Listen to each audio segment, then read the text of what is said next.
Assalamualaikum warahmatullahi wabarakatuh. Apa kabar anak soleh dan soleha? Semoga baik dan dalam lindungan Allah Subhanahu wa Ta'ala. Sebelum memulai pembelajaran, ada baiknya kita sama-sama melafazkan basmalah. Bismillahirrahmanirrahim. Oke, udah siap belajar? Kalau udah siap belajar, buka buku tema 5G subtema 2 di pembelajaran 4, 5, dan 6. Materi pembelajarannya ada IPS, perjuangan diplomasi, pengakuan kedaulatan, ada PKN, Bhinneka Tunggal Ika, dan NKRI, Negara Kesatuan Republik Indonesia. Ketiga, IPA, perubahan wujud benda. Keempat, bahasa Indonesia, membaca teks. Dan kelima, SBDP, tempo lagu dan jenis seni tari. Tahukah kamu anggota panitia 9? Sebelumnya kita telah membahas tentang proklamasi. Sekarang kita akan membahas tentang panitia 9. Jadi anggota panitia 9 itu dikenal sebagai rumusan Piagam Jakarta yang terdiri dari Soekarno sebagai ketua, Muhammad Hatta sebagai wakil ketua, Asmat Subarjo sebagai anggota, Mohyamin anggota, Ki Haji Wahid Hashim anggota, Abdul Kahar Muzakir anggota, Abi Kusno Jokrosojoso anggota, Agus Salim anggota, dan A.A. Maramis itu anggota. Oke. Ini adalah foto dari anggota panitia 9. Ya, ada Insinyur Soekarno, Muhammad Hatta, dan lain sebagainya. Nah, panitia 9 ini merancang teks proklamasi, ya. Lalu dijadikan preambule atau pembukaan Undang-Undang Dasar 1945 yang dibentuk oleh BPUPKI. Ternyata dari rumusan panitia 9 itu ada Piagam Jakarta, terbentuklah Pancasila. Nah, Pancasila itu tentunya ada di bagian kaki burung Garuda ini. Dia membawa sebuah semboyan yang bernama Bhinneka Tunggal Ika, yang artinya walaupun berbeda-beda tapi tetap satu jua. Itulah mengapa Indonesia memiliki banyak keberagaman kebudayaan, kesenian, mulai dari suku yang terdiri dari rumah adat, pakaian tradisional, lagu daerah, upacara adat, tarian tradisional, dan alat musik daerah. Meskipun banyak perbedaan ya, tapi tidak menjadikan perpecahan, karena inilah sumber kekayaan bangsa Indonesia. Nah, dalam pergaulan kita sehari-hari, kita banyak berjumpa dengan berbagai macam suku bangsa. Tentunya kita harus menghargai toleransi ya, yaitu kita pun harus menjaga persatuan dan kesatuan antar warga negara. Lanjut di sini, karena Pancasila adalah ideologi negara kita, dasar dari negara kita, tentunya kita tidak lepas dari peristiwa di mana proses terbentuknya NKRI. Apa itu NKRI? NKRI merupakan Negara Kesatuan Republik Indonesia. Pada sidang PPKI pertama, ya, kesepakatan sidang PPKI ini di hari pertamanya di tanggal 18 Agustus tahun 45, mereka menyepakati 3 hal. Pertama, menetapkan Undang-Undang Dasar Republik Indonesia atau kita kenal dengan UUD 1945. Kedua, memilih Insinyur Soekarno sebagai presiden dan Bung Hatta sebagai wakil presiden.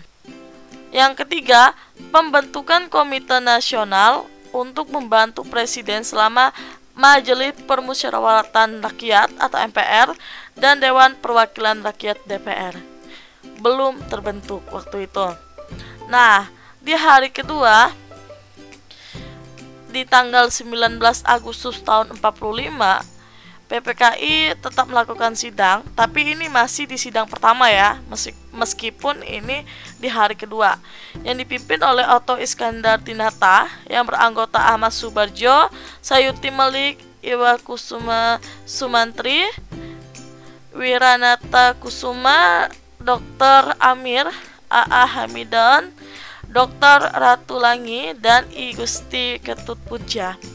Jadi kesepakatannya itu ada 3. Yang pertama, penetapan 12 kementerian dalam lingkungan pemerintahan. Kedua, pembentukan Komite Nasional Daerah.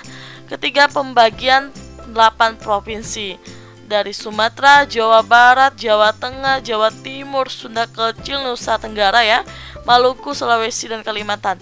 Pada waktu itu Jakarta masih di Jawa Barat. Ya. Makanya dulu awalnya dari Sunda Kelapa ya, lalu berganti lagi Jayakarta, Batavia, sampai akhirnya menjadi Jakarta.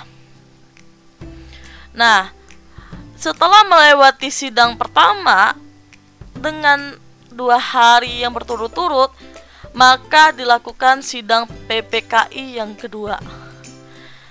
Pada 22 Agustus tahun 45, PPKI itu mengadakan sidang kedua. Keputusan sidang kedua yaitu yang pertama, Komite Nasional Indonesia (KNI) merupakan badan yang berfungsi sebagai DPR, badan legislatif, sebelum pemilihan umum dilaksanakan. Yang kedua, Partai Nasional Indonesia (PNI) yang dirancang menjadi partai tunggal Republik Indonesia, yang akhirnya dibatalkan. Ketiga, Badan Keamanan Rakyat atau BKR berfungsi sebagai penjaga keamanan umum bagi masing-masing daerah ya. Jadi PPKI ini dibentuk setelah BPUPKI itu dibubarkan pada tanggal 7 Agustus tahun 45. Lalu pembentukan KNI, Lembaga Pemerintahan, dan BKP.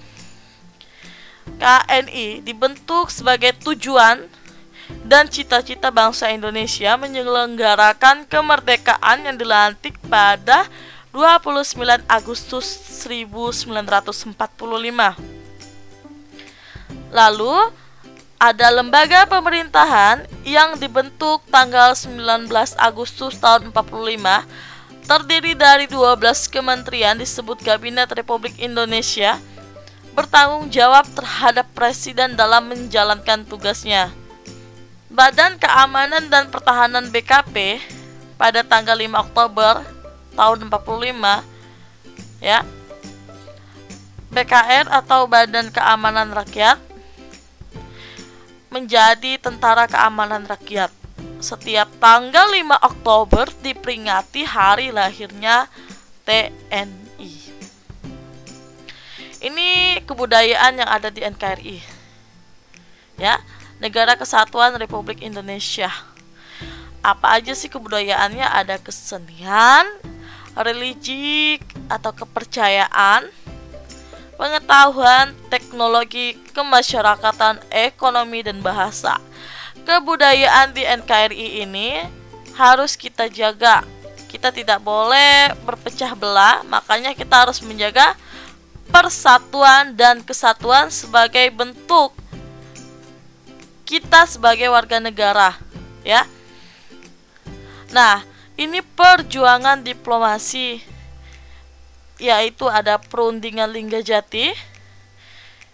Fotonya seperti ini. Jadi perundingan Indonesia dengan Belanda di daerah Linggajati, Jawa Barat pada tanggal 25 Maret tahun 47. Isi dari perundingan Linggajati itu ada 2 macam. Pertama, Belanda mengakui kedaulatan Republik Indonesia yang terdiri dari Sumatera, Jawa, dan Madura. Yang kedua, Republik Indonesia atau RI dan kerajaan Belanda akan membentuk negara Indonesia Serikat. Oke, lanjut ya. Untuk perundingan Rempile dilaksanakan pada tanggal 17 Januari tahun 47. Jadi sebelumnya ada Linggajati, yang pertama kali itu dilaksanakan perundingan Rempile di atas geladak kapal perang Amerika Serikat USS Rempile di kapal pelabuhan di Pelabuhan Tanjung Priuk di Jakarta Utara. Mereka menyepakati dua hal. Yang pertama, Belanda hanya mengakui daerah Indonesia saja, antara lain Jawa Tengah, Yogyakarta, dan sebagian kecil Jawa Barat dan Sumatera. Yang kedua, tentara Republik Indonesia harus ditarik mundur dari daerah yang telah diduduki oleh Belanda. Oke, lanjut ya. Untuk perjuangan diplomasi itu ada perundingan Romryan pada tanggal 7 Mei tahun 47, ditengahi oleh United Nations Commission for Indonesia atau UNSCI, dipimpin oleh Mohroem dari Indonesia, dan Belanda dipimpin oleh Dr. H.J. Van Rooyen. Antara lain kesepakatannya ada dua macam. Pertama, pemerintah Indonesia akan dikembalikan ke Yogyakarta. Yang kedua, Indonesia dan Belanda akan mengadakan konferensi meja bundar. Oke, lanjut untuk menyikapi konferensi meja bundar yang diadakan pada tanggal 23 Agustus sampai 2 November tahun 49, yang diikuti oleh Indonesia, Belanda, dan Bijengkomsport Federal Overleach atau BPO. Konferensi meja bundar dipimpin oleh Dr. William Dress. Lalu delegasi Indonesia dipimpin oleh Mohatta, BFO dipimpin oleh Sultan Hamid II, sedangkan Belanda dipimpin oleh Van Marseven. Sementara pihak UNCI diwakili oleh Cheritley. Pada tanggal 2 November tahun 49, persetujuan KMB atau Konferensi Meja Bundar disahkan. Pertama, Belanda mengakui RIS atau Republik Indonesia Serikat sebagai negara merdeka dan berdaulat. Kedua, masalah Irian Barat penyelesaiannya ditunda selama 1 tahun. Ketiga, akan dibentuk Uni Indonesia Belanda yang bersifat longgar berdasarkan kerjasama secara sukarela dan derajat. Yang terakhir, akan dibentuk Angkatan Perang Republik Indonesia Serikat atau APRIS dengan TNI sebagai intinya. Oke, melanjuti dari konferensi meja bundar ya, dari berbagai macam perjanjian yang telah dilaksanakan, akhirnya finishnya ada di konferensi meja bundar. Maka dibentuklah Republik Indonesia Serikat. Presiden RIS itu adalah Insinyur Soekarno. Kabinet pertama dibentuk dengan Dr. Andes Muhammad Hatta sebagai Perdana Menteri.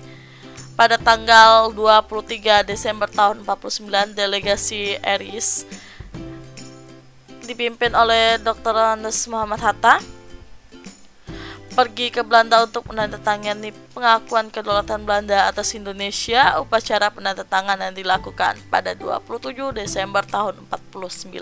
Lalu penandatanganan naskah pengakuan kedaulatan di Jakarta oleh Sri Sultan Hamengkubuwono ke-9 dan Wakil Tinggi Mahkota AHK Loping. Lalu jasa PBB ini yang menyelesaikan pertikaian antara Indonesia dan Belanda.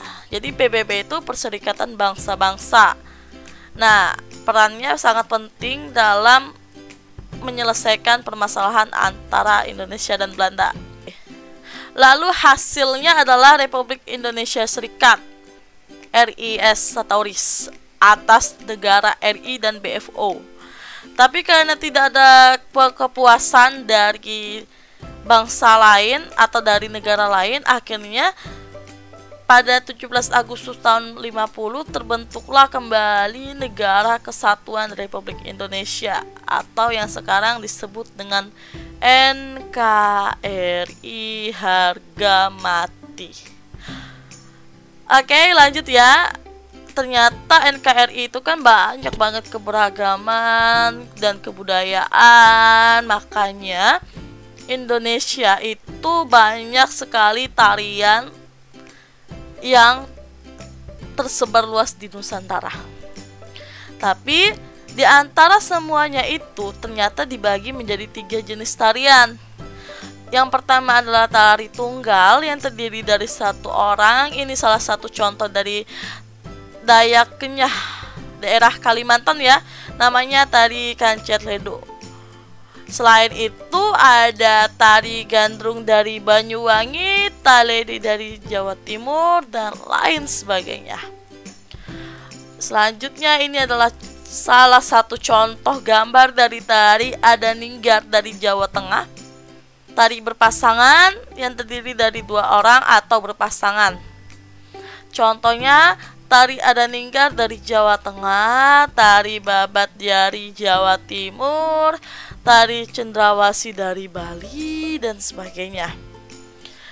Selanjutnya yang ketiga ada tari kelompok terdiri dari sekelompok penari ya.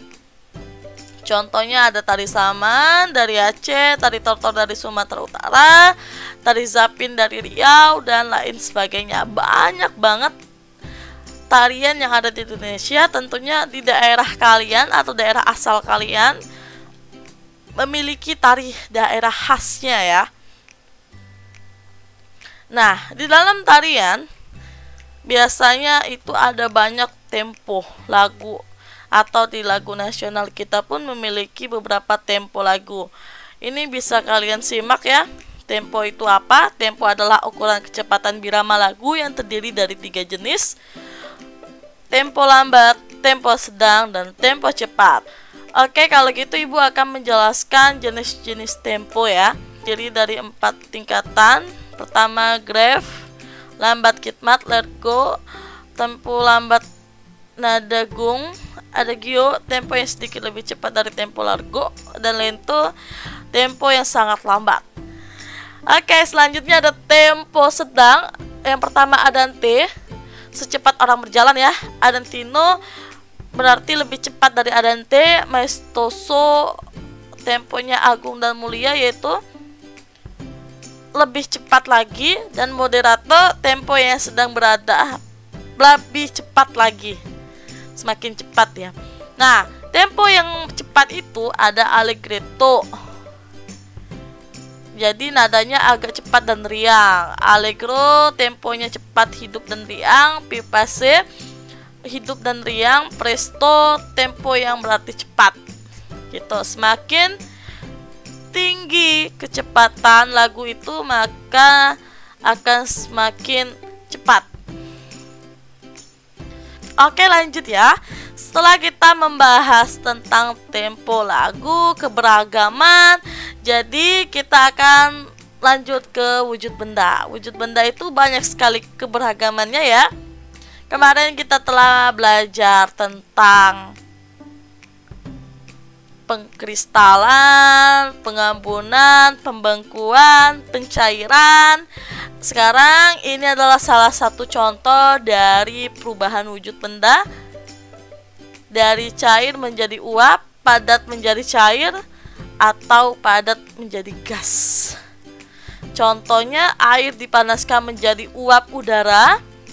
Es bila terpengaruh suhu panas berubah menjadi cair.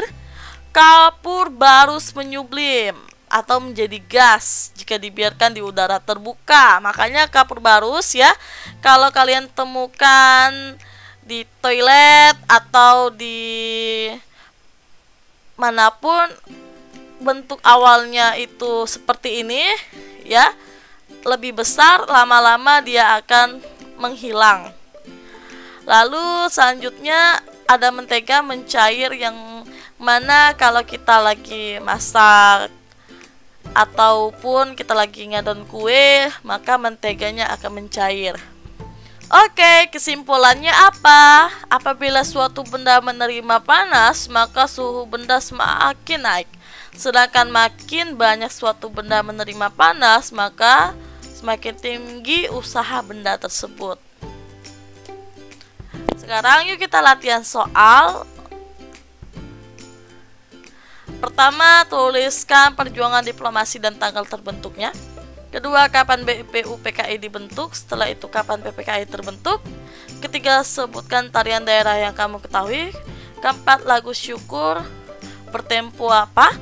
Dan terakhir, upaya apa yang kamu lakukan untuk menjaga keutuhan NKRI? Terima kasih anak soleh dan solehas. Sebelum menutup pembelajaran pada hari ini, ada baiknya kita sama-sama melafazkan lafaz hamdalah, alhamdulillahirabbil alamin. Ibu akhiri, wassalamualaikum warahmatullahi wabarakatuh.